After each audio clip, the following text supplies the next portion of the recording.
Hi, this is Peter. Hi, this is Sandra. And we are medievalist.net. And today we're talking to you about the Borgias, right? yes. Okay. So to start off on the small stuff.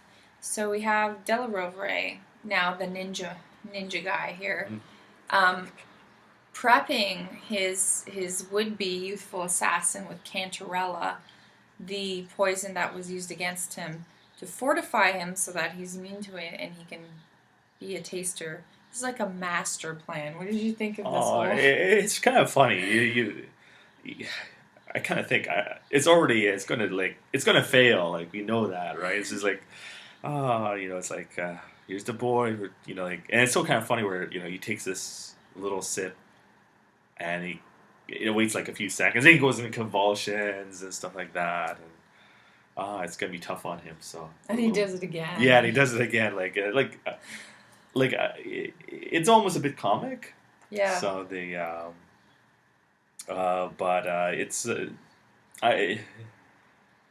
it's hard to take serious. Like if this is like their main, this kind of ongoing plot. Like it's a bit too corny for me. Like I guess I've seen it in a lot of kind of fiction novels. Yeah.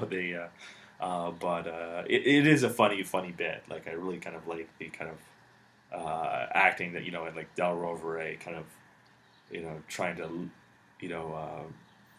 take care of him and things like that. It's very nice. It's kind of, I almost expect it's kind of like a comic book where he's like, keep drinking this and it'll fortify you. I almost expect him to turn into like the Hulk or something, like rip off his monk's robes and go roar. Yeah. Anyways, but whatever. And contrary, on the opposite side, we have Rodrigo plotting against Savonarola after, there's all this craziness with these flagellants and haircuts and all this campy kind of. You get to see Savonarola doing kind of showing off his kind of power over the city, and like where we even see this noblewoman, have her hair cut and remove her like dress and finery and things like that, and take up the burlap. It was like a kind of a Italian Renaissance what not to wear reverse thing where he's like giving her a really bad haircut and like it was like wow. And there's these guys that are going. Yeah. It was just the most bizarre scene. Yeah. It's like almost like a bad dream sequence. There's a funny little bit. I don't know if people would catch it, but as she goes down to get her hair cut, he takes her hair. He does this little sniff. Saw that. And I thought that was so funny. It's just that little touch that like the show. He's just for all he said. He's just that like an evil, crazy character. So. But, we get like a lot of this, and I think we get to see a lot of the kind of perfunctory scenes where Cardinal Sforza goes out and offers him the bribe of the cardinal's hat, and he throws it down at him. And then we see Cesare kind of, run up to the, go back into the Duomo and say, here's the orders from the Pope to stop. And he says, thank you. I'm going to wipe my ass with it, which is so funny. And you can, he's got, whoever's doing that character, he's got that, like, maniacal eyes. Like, you just look at him, he looks crazy, right? So. He's almost a comic book character. Like, I love Savonarola. He's so funny. Like, I don't expect the things that he does to come out of his mouth. Like, thanks, I'm going to wipe my ass with. It's just he's over the top. He's like Dr. Evil or some kind of like a bad guy, like mwah. Which is good. Like, but he's a good guy, bad guy. He's like, he's just. I love he's overly dramatic. Yeah, I love it. And that's I think how you should play Savonarola. Like you have to come across like he was a huge like in history like that little time of him and was just. The craziest period of Florence's history, so it's great to have it, right? Of course, you have like the real Medicis, like they don't know what to do, right? Like they're almost dragged out and killed and stuff like that. So. And they come to Rodrigo for help, and he's kind of not too impressed. Speaking of which, Cesare does this kind of cross between like Robin Hood and Zorro. So he's got like a Zorro mask, and he's like, "Let's rob their caravan," and it becomes a kind of a weird. I thought it was going to be a failed ambush. Yeah, like I didn't get the whole kind of plot of that scene. Like basically, they're kind of Savonarola comes to Florence first to, I guess, get ready to place. But it's like Cesare gets from him some knowledge about Machiavelli. Yeah, Machiavelli. Sorry. Machiavelli comes, and he has this kind of talk with Cesare, and he eventually gives him information on how to steal some of the money that the Medicis are trying to, move off to like another like hiding place. And I don't know why he's doing it. I guess. Says. Well, just is it a favor or something like that, or they? He says that if I get the gold back to my father, he'll release me from the cloth. It's his bargaining chip. Oh, yeah, but he thinks if he's like, Dad, check this out, what I did, it's great. Okay, now can I go now, please? No, but I don't see Machiavelli's stake in it, like, right? Like, why does he want to do it? Like, because, and maybe because, like, if they're trying to get the Machiavelli character in, because he should play a bigger role in this whole thing, right? Mm-hmm. But like maybe he's they kind of show him like how he's trying to play off various people against each other. So, but it winds up to this, it all leads to this kind of where they raid a caravan, and at first it looks like they shoot the like 5 guys riding off of it, right?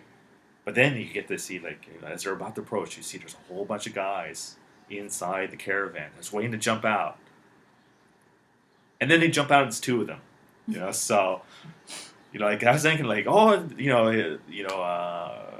Cesare was going to like be betrayed or something like that. It was all a trick, and like it was just going to be him and making it out alive. But it's like one of his guys gets killed, but everyone else gets their gold, and it came out as an odd plot. So.